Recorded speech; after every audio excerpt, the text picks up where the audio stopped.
I'm so happy to be here. Today I have a very special episode. This episode is kind of about how I heard God's voice, how I decided to change my life and to live a more fulfilling, purposeful life instead of the one on my own terms. By understanding that things are so much easier when you have God on your side versus when you're just trying to live your life just for you and your own agenda. It's hard and it feels kind of lonely when you don't have structure. So yeah, let's get into this one. So I'm very intuitive. I could easily predict things and I'm very in tune in that sense. So when things I think about and I see them, I'm never really surprised. If I really can manifest quickly, I'm not surprised about that. That is just something I naturally am good at. I'm in my car and I'm crying. I'm bawling. I'm like, God, please help me. I need help. I don't like what I'm doing. I don't like who I am.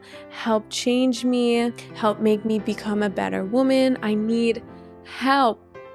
And I'm just kept repeating this in the car.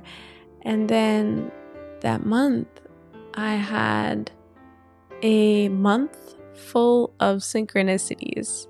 I'm not talking angel numbers.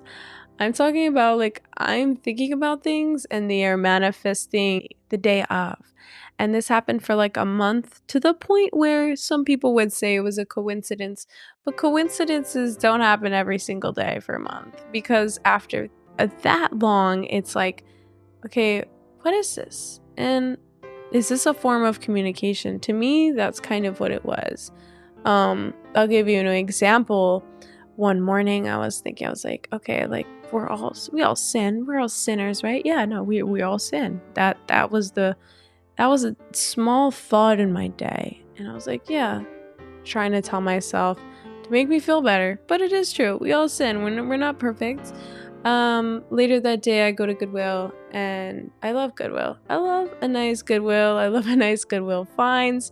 I love looking through the aisles and always finding some weird, quirky art or something I've never seen in my life. Somebody's grandma got rid of, and it's the coolest freaking thing ever. Maybe I'll find the coolest lamp I've ever seen in my life. Or Aunt Teresa's lamp that got passed down through generations, was a family heirloom. I love finding stuff like that. Anyways, so I go to the checkout and I'm about to pay. And I look up, and across my peripheral, far past the register, all the way down, I look and I see a shirt. It says, "We're all sinners." I'm like, hold up. What did that just say? That's weird. Okay, number one. Whatever. So I just was kind of okay. Just kind of moved on from that. And then I had a bunch more synchronicities happen to me. I was bartending and this girl's card wouldn't work. I tried 3 or 4 times and it wasn't giving okay, insufficient funds or any of the notes that would pop up for this girl to I could tell if somebody has money or they don't have money, it'll say certain words. And hers just wasn't working. So I'm like, God, please make this card work. Please, Lord, make this card work. And I tap it. Not only does it work, but as I tap it, Rihanna's like, work, work, work, work, work, work. And I'm like, what the heck? Okay, that's weird. And as small as these little things seem, it's a lot bigger than it seems. Okay, so you can understand, I had a bunch of these things happen to me every single day, to a point where I thought it was driving me crazy. I'm like, what is this? Maybe this is how God is trying to communicate to me. Anyway, fast forward. So after this, he put a man in my life. This man was a Muslim man. He prayed 5 times a day and he didn't drink. So we went out and he was like, you drink a lot and you have a problem. And at the time, I did drink a lot and I did have a problem, and I was using substances and I wasn't being the woman that I should be. I felt distant from the woman that I wanted to be, that I had on my vision board. That girl looked much different than the girl that I was at the time. He's like, I bet you won't drink. I was like, bet?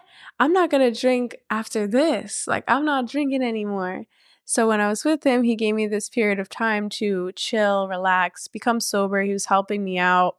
Um, and it was just a really relaxful time for me. And I would watch him pray like 5 times a day. And when I'm watching him pray, I'm like just sitting there. Well, I'm watching somebody pray 5 times a day, grateful and thankful for being alive. I'm just sitting in my bed.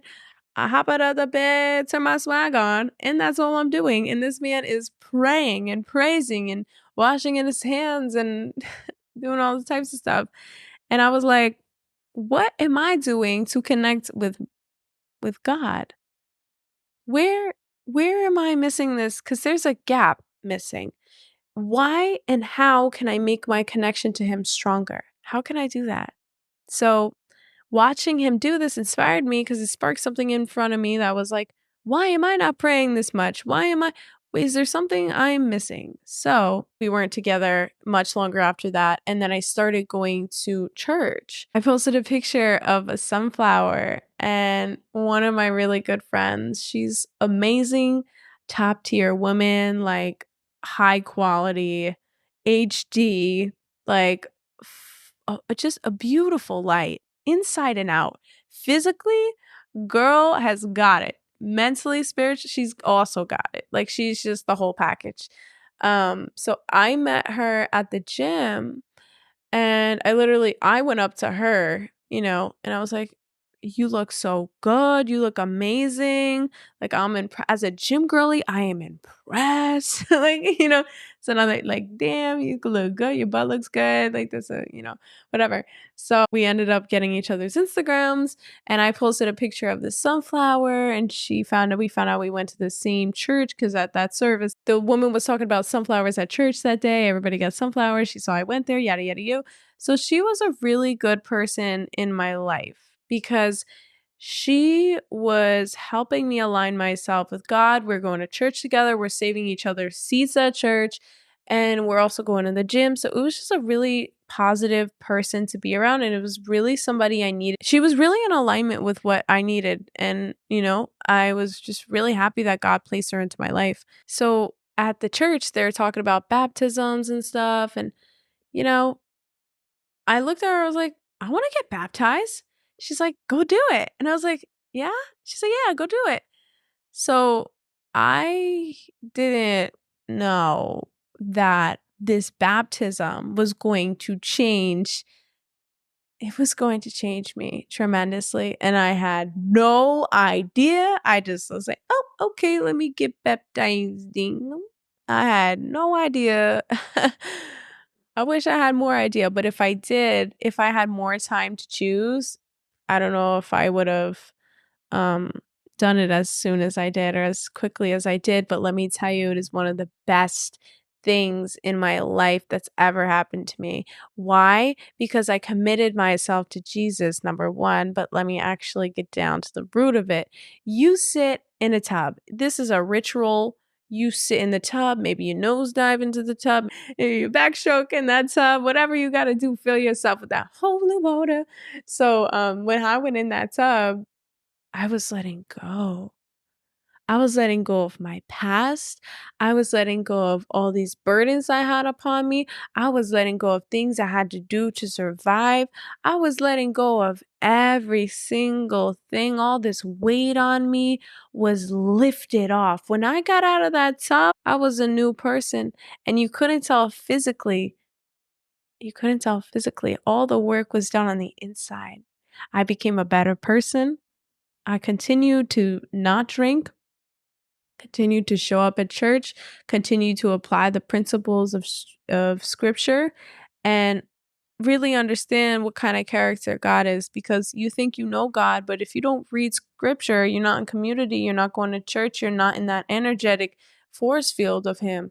It's hard to connect to him. I'm not saying you can't, and I'm not telling you what to do, and I'm not judging or anything, but I'm just like, it's hard to connect to him if you don't know him. And if you don't read scripture, you don't understand him and who he is as a God. I lost some friends. My family was confused. My family thought I joined a cult. They're like, "What are you doing? What, you got baptized? You went to California, you went and got baptized? And listen, this place, you see what hell is here. You'll see what hell is here.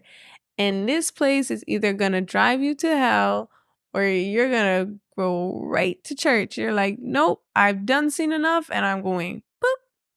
I don't want this for myself. I want a great life. I want a beautiful life. I want to be the woman I've always wanted to be. And the way to that was through Jesus and through finding Him and finding this love within me so I could be a reflection of Him. And I stopped living my life more for me and more for other people because this thought kind of arose to me when I was thinking. I was like, oh, if life is supposed to just be about you, it would just be you. Just only have you. But that's not the case. There's so many people on this earth and we're meant to connect and they're meant to be there and you're meant to help other people. You're meant to be there for people. You're meant to uplift people. Everything and everyone is here for a reason and a divine reason. And the way to find your purpose is through God. God will always align you with your purpose. And I'm not telling you to get baptized. I'm not telling you to do whatever. It's so important to have structure. It's so important to have boundaries. You know, I was living this soft spiritual life. I was like a little Buddhist too. And I was meditating with monks, and it was really cool and really awesome. And it gave me so many good qualities about my personality. It helped me learn how to be present and all these beautiful things. However, I still felt like there was some kind of void. There was this void, and only God could fill that. And it is the greatest love. I don't look at God as like a man in the sky. I look at God as like a wind, like this energetic wind, this love force, this light that fills you up, and it is the most beautiful, beautiful experience you could have. Yeah, it was just kind of crazy because I didn't know what I was getting myself into, and just after, my life just changed. Everything wanted, I got. And like, it's not just like God is a giving God. He is a purposeful God. And I did go through hell after. I had an identity crisis. I didn't know who I was. I thought I was like, okay, like I'm this fun party girl. Who am I now? I don't drink. I don't smoke. I don't do anything. Who am I now? Are people still gonna like want to hang out with me? And I was like, yo, what's wrong with me? I have the most amazing, beautiful humans in my life, and I'm so grateful and I am so blessed to be surrounded by such amazing people. And they don't love me because of that. They love me for me. They love me for my energy in the true essence of who I am, not because I like to have fun and I turn up, whatever. It was never about that. It was never about that. And your true friends are still going to stick with you regardless. The only people that are going to go are people who are on a different path than you. And God doesn't, He's like, doesn't fit here. You got to go. He sees that. And as much as you might not see it in the moment, maybe it's a relationship or something, He will show you, but you might not want to listen. But I'm telling you, you walk away on that first red flag. You walk away when it feels like God's telling you to walk away. Because when you challenge God, you question God, it's just going to hurt you way more. Finding God was probably one of the best things I've ever done in my life, and it's transformed me as a human being. Right now, I currently feel like a butterfly. I really do. And I genuinely am so happy and blessed to be at this state of mind, this state of happiness and positivity, peace, love, and light. And I wouldn't have been able to get there without making these steps and asking. Ask and thou shalt receive. If you want change, ask for it. And then after you ask for it, you have to position yourself in a way to receive it. You can't hear God's voice if your consciousness is altered by drugs, alcohol, anything. You need to be in a state of openness. It's hard to hear God's voice when your consciousness is being altered. He will place people in your life that will change your life. He will move mountains for you. Things that are deemed impossible suddenly become possible. And I'm telling you, it is You will never question him again. And this doesn't mean your life is gonna be easy. It's gonna get harder because you are trying your hardest to become the best human you can be. And you're never going to be perfect, but let me tell you, it is such a beautiful journey and it's so dope to have to even get to experience this and have a chance, a second chance. That's how it felt for me because I was going down a dark, slope, and I put my hands up and I said, Jesus, like, take the wheel. That's what they say. Jesus, take the wheel. Like, I'm letting go of everything, my past, everything. I'm leaving right here. I'm dropping everything that no longer serves me so I could serve you. So I could serve you and I could help people around me and uplift the consciousness around me. And that's kind of what it is. And then you kind of realize, like, oh my gosh, this is all about love. This is all about love and all the different forms of love. And my God, because God will always lead you to your destined divine path and your purpose. So if you are struggling for your purpose, if you're struggling mentally, seek God. He will change your life for the best. I'm living proof of that. And, if you grew up with religion, it's hard because you didn't really choose it. But when you choose it, it's different. It's a different thing because you're choosing this for yourself. And it takes a lot to get there, but when you get there, I promise you it's worth it. It's a little bit of a switch up, but I do think it ties into a lot of the ideas I talk about. Thank you so much for listening. I'm just so grateful for all this support I've been getting. It truly, genuinely means a lot to me. And this is for you. God is using me as a vessel to help spread this positivity, love, and light. So yeah. All right. Thank you guys for watching. Have a beautiful, blessed day. I love you. Bye.